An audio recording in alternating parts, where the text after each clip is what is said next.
Good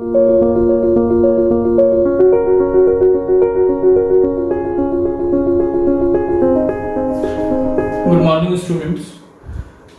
पिछले class में हम लोगों ने मोल को बहुत अच्छे से समझा था और मोल के बारे में हम लोगों ने काफ़ी चीज़ों को देखा कि मोल क्या होता है, एक मोल कब कहेंगे, है ना, और मोल का यूज़ हमें कहाँ कहाँ करना है। तो मोल के बाद आज हम लोग एक काफ़ी इम्पॉर्टेंट टॉपिक पढ़ने जा रहे हैं, ये होगा हमारा एटॉमिक मास। ठीक है, ये आपका दूसरा सब टॉपिक होगा। पहला सब टॉपिक था व्हाट इज मोल, मोल क्या होता है, और दूसरा हम लोग यहाँ देखने जा रहे हैं एटॉमिक मास।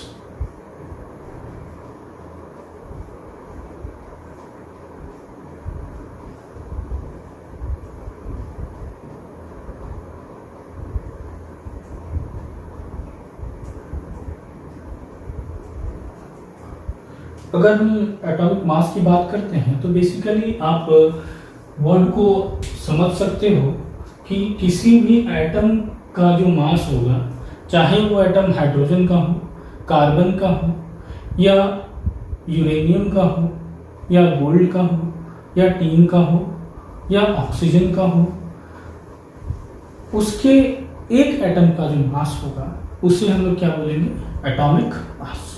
सिंपल सी बात है। तो आप ऐसे कह सकते हो कि mass of an individual atom, है ना, मास of an individual atom of any element, either it is a metal, non metal और अ मेटलॉइड। ठीक है, क्या लिख सकते हैं हम लोग, mass of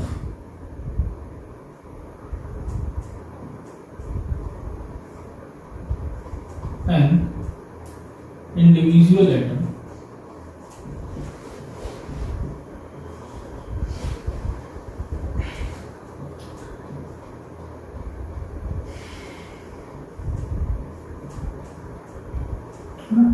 mass of an individual atom of any element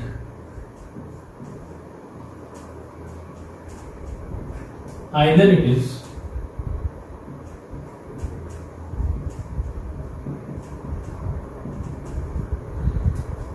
a metal or non metal. किसी भी एलिमेंट के एक सिंगल इंडिविजुअल एटम का जो मास होगा, उस मास को हम लोग किस नाम से जानेंगे, एटॉमिक मास के नाम से जानेंगे, चाहे वो एलिमेंट मेटल हो या नॉन मेटल। अब बात को समझिएगा, मैंने यहाँ पे इंडिविजुअल एटम के मास की बात की है। तो कोई भी एटम, है ना, तो आप कह सकते हो कि a single atom, single atom contains, एक सिंगल एटम क्या कंटेन करता है, तो आपको पता है कि एक सिंगल एटम में एक पॉजिटिवली चार्ज न्यूक्लियस है और उसके ऑर्बिट्स में, है ना, इलेक्ट्रॉन्स रिवॉल्व कर रहे हैं। ठीक है, अब इसके जो न्यूक्लियस की बात मैंने की है, इस न्यूक्लियस में एक प्रोटॉन है और एक न्यूट्रॉन है। मैंने पहले रिप्रेजेंटेशन बताया था कि प्रोटॉन में मास भी है और चार्ज भी, इसलिए 1 1 लिखते हैं। 1 unit charge is also present and 1 unit mass. और न्यूट्रॉन में कोई चार्ज नहीं होता बट मास होता है, इसलिए लोग ऐसे प्रेजेंट करते हैं। और इलेक्ट्रॉन को technical, not in reality but technically, हम इस इलेक्ट्रॉन को मासलेस मानते हैं। ठीक है, अब बात को समझो कि हमें ने जो बात की है कि भैया एटॉमिक मास, तो एटॉमिक मास क्या है, एक सिंगल एटम का मास। एटॉमिक मास क्या है, एक सिंगल एटम का मास। तो एक सिंगल एटम का मास किन किन चीजों का कंट्रीब्यूशन होगा, it can be the contribution of mass of proton, mass of neutron and mass of electron, जितने भी whatever is the number there. ठीक है, तो इसे हम किस नाम से जानेंगे, भैया ये आपका प्रोटॉन, न्यूट्रॉन और इलेक्ट्रॉन के मास का सम होगा। तो आप कह सकते हो कि मास ऑफ एन एटम या एटॉमिक मास। दोनों बात सही, मास ऑफ एन एटम या atomic mass is equal to mass of proton plus mass of neutron plus mass of electron. इनमें से इलेक्ट्रॉन के मास को टेक्निकली मासलेस माना गया है, इसीलिए हम लोग एटॉमिक मास को मास of proton plus mass of neutron बतलाते हैं। ठीक है, तो बेसिकली किसी भी एटम के मास में इलेक्ट्रॉन का बिल्कुल नेग्लिजिबल कंट्रीब्यूशन है। मैं ऐसा नहीं कह रहा हूं कंट्रीब्यूशन नहीं है, बट बिल्कुल नेग्लिजिबल कंट्रीब्यूशन है। इसीलिए एटम का मास जो है उसे हम प्रोटॉन के मास और न्यूट्रॉन के मास से मेजर करते हैं। ओके, तो ये था आपका एटॉमिक मास। ठीक है, atomic mass is basically mass of a single atom of any element, either it is a metal और नॉन मेटल, चाहे वो मेटल हो या नॉन मेटल हो, उस एटम का जो टोटल मास है किसी भी एक सिंगल एटम का, वो उसका एटॉमिक मास होगा। वो बेसिकली इलेक्ट्रॉन, प्रोटॉन और न्यूट्रॉन के मास के सम के बराबर होगा। इलेक्ट्रॉन को टेक्निकली मासलेस माना गया है, इसलिए हमने इसको क्या कह दिया कि भैया प्रोटॉन और न्यूट्रॉन के मास का सम हमारा क्या होगा, एटॉमिक मास होगा। अब बात यहाँ पे आती है कि भाई इस एटम के मास को मेजर कैसे करें। ठीक है, तो इसी एटॉमिक मास को मेजर करने के लिए हम लोग एक क्वांटिटी डिफाइन करते हैं, एटॉमिक मास यूनिट। ये बड़ा इंपॉर्टेंट है और यही हमें जो हमारे क्लास 11th के आगे की फिजिकल केमिस्ट्री को पढ़ना है उसमें काफ़ी ज़्यादा यूजफुल रहेगा। तो थोड़ा सा ध्यान दीजिएगा कि ये एटॉमिक मास यूनिट क्या चीज़ है। ठीक है, तो इसी में एटॉमिक मास में ही एटॉमिक मास यूनिट आएगा आपका। ठीक है, ये तो जस्ट मैंने डिफाइन कर दिया। तो अगला टॉपिक के रूप में लिख दे रहा हूं एटॉमिक मास यूनिट।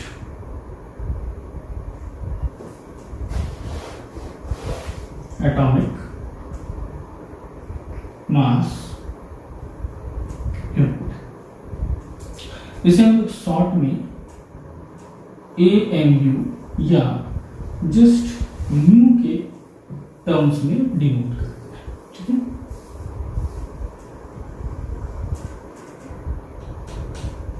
क्लियर? अब बात को समझो। सबसे पहले मैं डिफाइन करता हूं इसको। ठीक है, पहले हम डेफिनेशन सीख देखिए। How could we define this unit?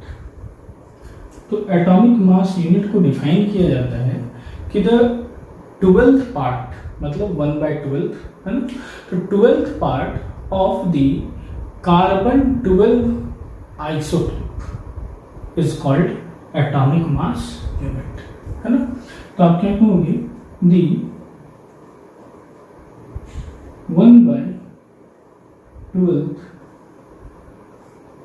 part of C12 isotope। Carbon की बेटा बेसिकली आपको कार्बन के चलिए हम दो पढ़ते हैं। ठीक है, एक C12 और एक C14। C14 का यूज होता है कार्बन डेटिंग के लिए। ठीक है, तो आप कह सकते हो the 12th part of C12 isotope, है ना। तो the 12th part of C12 isotope of a carbon atom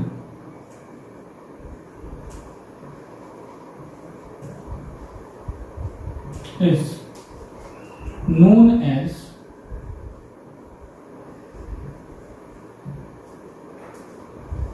atomic mass। अब बात को समझो, कार्बन के 12th आइसोटॉप का जो 12वां हिस्सा होगा उसे हम लोग किस नाम से जानेंगे, AMU के नाम से, उसे 1AMU कहेंगे। तो आप ऐसे कह सकते हो कि 1/12 of mass of carbon 12 isotope is equal to 1 AMU। ठीक है,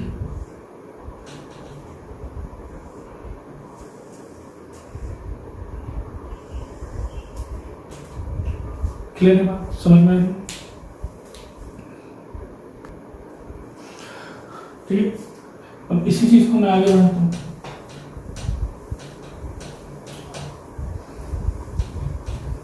है ना, अब आगे देखिएगा, मैंने क्या कहा कि C12 आइसोटॉप का जो 12वां हिस्सा होगा उसे हमने क्या नाम दे दिया, 1 AMU। तो ये 1 AMU कितना हो है टेक्निकली, इस बात पे ध्यान दीजिए। अब अगर आप कार्बन के 12 आइसोटॉप को, है ना, ठीक है, C12 आइसोटॉप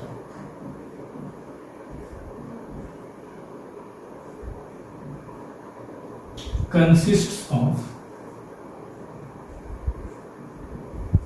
ठीक है, जो C12 आइसोटॉप है वो क्या कंसिस्ट करता है, तो C12 isotope consists of 12 isotope consist of 6 protons, 6 neutrons, charge 0 मास है, एंड 6 इलेक्ट्रॉन्स। ठीक है, तो जो कार्बन 12 आइसोटॉप है उसमें आपका 6 प्रोटॉन, 6 न्यूट्रॉन और 6 इलेक्ट्रॉन। क्लियर बात समझ में आई? तो अगर आप मास की बात करोगे, एटॉमिक मास की,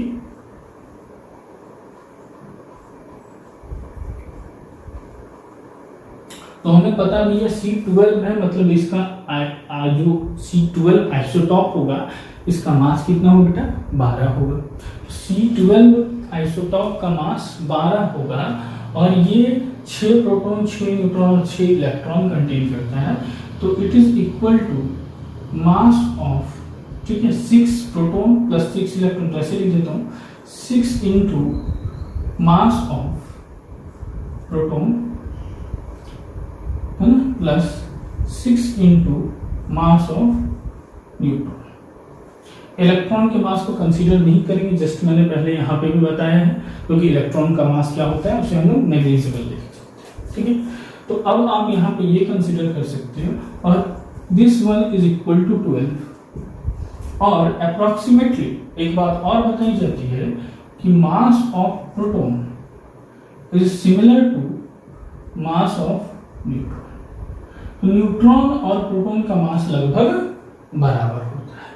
तो आप ऐसे कह सकते हो कि 6, अगर ये चीजें सेम है तो मैं यहाँ पे लिख देता हूँ which is because mass of proton is similar to mass of neutron. कोई बहुत ज्यादा डिफरेंस नहीं होता है प्रोटॉन और न्यूट्रॉन के मास में, so that atomic mass is equal to 12 mass of proton। आप प्रोटॉन को न्यूट्रॉन में कन्वर्ट कर दो या न्यूट्रॉन को प्रोटॉन में कन्वर्ट कर दो, क्योंकि दोनों का मैंने मास क्या लिया है, बराबर दिया है, तो इज इक्वल टू 12। ठीक है, तो आप कह सकते हो, और ये 12 क्या, तो 12 AMU, और ये भी 12 AMU। ठीक है, और ये जो एटॉमिक मास में लिख रहा हूं ये क्या है, C12 आइसोटॉप का, तो ऐसे लिख देता है एटॉमिक मास ऑफ C12, है ना, एटॉमिक मास ऑफ C12। तो अब आप यहाँ पे ऐसे कह सकते हो कि mass of proton is equal to 12 AMU by 12, तो ये दोनों कट गए, तो आपके पास आ गया इज इक्वल टू 1 AMU। तो बेटा 1 AMU क्या है, तो 1 AMU is technically mass of single proton, है ना। एक सिंगल प्रोटॉन का जो मास होगा वो क्या कहलाता है, 1 AMU कहलाता है। ठीक है, अब इस चीज को और अच्छे से समझने के लिए मैं हाइड्रोजन एटम का एग्जाम्पल देता हूं।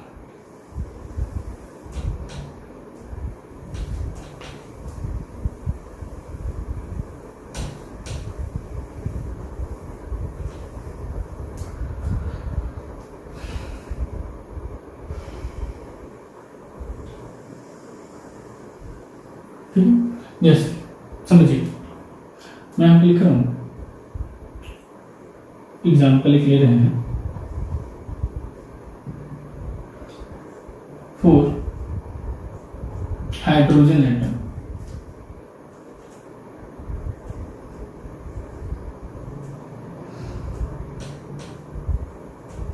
है ना, हाइड्रोजन एटम के लिए।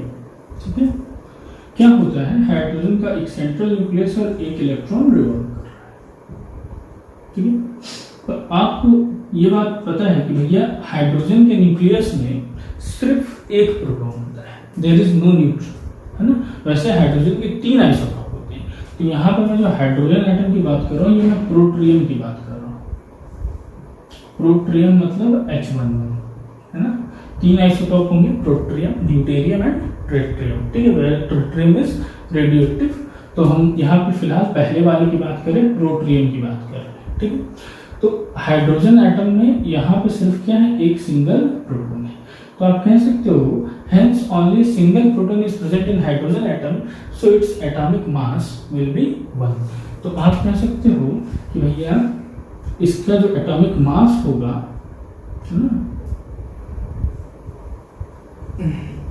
एटॉमिक मास होगा वो किसके बराबर होगा, तो इसका atomic mass is equal to, है ना, 1 into mass of single proton. और एक मास का जो एक प्रोटॉन के मास के बराबर एक AMU होता है, तो ये हो जाएगा आपका 1 AMU के बराबर। सारी बात सुनिए, ठीक है। तो एक प्रोटॉन का जो मास होगा वो 1 AMU के बराबर होगा, आइदर इट इज प्रोटॉन और न्यूट्रॉन। आप दोनों में से कुछ भी ले सकते हो। ठीक है, तो वही चीज मैंने कहा कि यहाँ पे आप ऐसे भी लिख सकते थे कि ये मास ऑफ न्यूट्रॉन भी हो सकता है। ठीक है, तो एक न्यूट्रॉन का मास या एक प्रोटॉन का मास दोनों ही कितने होते हैं, 1 AMU होते हैं। एक और एग्जांपल ले लीजिए, अगर मैं हाइड्रोजन के बाद हीलियम का एग्जांपल, हीलियम का 4 होता है, एटॉमिक नंबर 2 होता है। तो हीलियम में क्या होता है, हीलियम का प्रोटॉन और यहाँ इलेक्ट्रॉन, तो हीलियम में 2 इलेक्ट्रॉन होते हैं। ठीक है, और यहाँ पे तो हीलियम में इलेक्ट्रॉनों की संख्या कितनी, 2, प्रोटॉनों की संख्या कितनी, 2, और न्यूट्रॉन की भी संख्या कितनी बेटा, तो 2। ठीक है, तो मास ऑफ हीलियम एटम अगर आप निकालोगे तो आपको दिख जाएगा कि भैया हीलियम एटम का मास कितना होगा।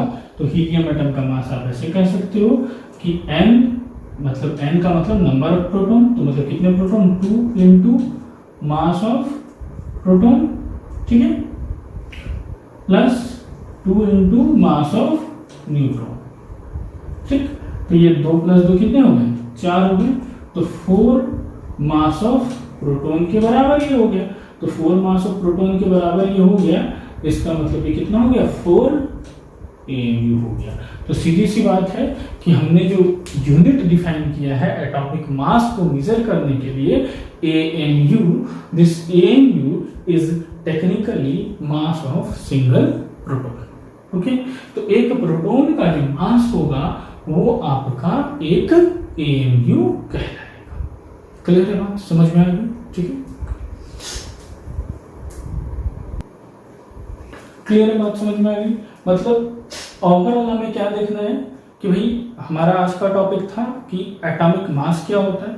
तो basically atomic mass is the mass of a single individual atom present in any element. ठीक है, किसी भी एलिमेंट का एटॉमिक मास उसके एक सिंगल इंडिविजुअल एक एटम का जो मास होगा उसके बराबर का होगा। और वो मास किन चीजों से भैया मिलेगा उनको, प्रोटॉन, न्यूट्रॉन और इलेक्ट्रॉन से। हमें पता है कि इलेक्ट्रॉन मासलेस होगा और जो सेंट्रल न्यूक्लियस है उसमें आपका प्रोटॉन और न्यूट्रॉन दोनों ही मैसिव होते हैं। इसलिए रदरफोर्ड साहब ने कहा था कि 99% mass of any atom is centralized to the nucleus of an atom. ये रदरफोर्ड साहब का स्टेटमेंट है कि भैया 99% जो मास है किसी भी एटम का वो उसके न्यूक्लियस में सेंट्रलाइज है, क्योंकि न्यूक्लियस में दोनों बेसिक पार्टिकल हैं, प्रोटॉन और न्यूट्रॉन। तो सीधी सी बात है कि भैया प्रोटॉन और न्यूट्रॉन ही एटम को मास दे रहे हैं। इसीलिए हमने क्या किया कि भैया जो भी प्रोटॉन और न्यूट्रॉन का मास होगा उसके टोटल सम को मैंने एटॉमिक मास बताया। फिर मैंने एटॉमिक मास यूनिट की बात की। फिर यूनिट में ओवरऑल सारे कंक्लूजन को देख के हमें समझ में आया कि जो यूनिट है वो बेसिकली एक प्रोटॉन का जो मास है, either it is a proton और न्यूट्रॉन, चाहे वो एक प्रोटॉन का मास मान ले चाहे वो एक न्यूट्रॉन का मास मान ले, तो एक प्रोटॉन या एक न्यूट्रॉन के मास के बराबर को हमने एक एटॉमिक मास यूनिट बताई। जैसे अगर मैंने एग्जांपल लिया हाइड्रोजन का, कि अगर हाइड्रोजन का मास मैं 1 AMU बताता हूं प्रोटॉन का, इसका मतलब उस एटम में एक प्रोटॉन है, कोई न्यूट्रॉन नहीं है। उसी तरह से अगर मैं हीलियम का बताता हूं कि एटॉमिक मास 4 होता है, 4 AMU होता है, इसका मतलब 2 प्रोटॉन और 2 न्यूट्रॉन है। इसी तरह से अगर मैं कार्बन की बात करता हूं तो कार्बन में 6 प्रोटॉन और 6 न्यूट्रॉन होने की वजह से उसका एटॉमिक मास कितना होता है, 12 होता है। अगर आप ऑक्सीजन की बात करो तो एटॉमिक मास 16 है, मतलब 8 प्रोटॉन है और 8 न्यूट्रॉन है। ठीक है, अगले क्लास में मैं एटॉमिक मास पे कुछ क्वेश्चंस कराऊंगा and we will move towards the molecular mass. और एक आप लोग का टास्क रहेगा, आप लोग 1 to 30 तक का जितने भी एलिमेंट्स हैं उन सभी का एटॉमिक मास याद करके रखिए। Thank you very much. बने रहिए काइजर इंडिया के साथ।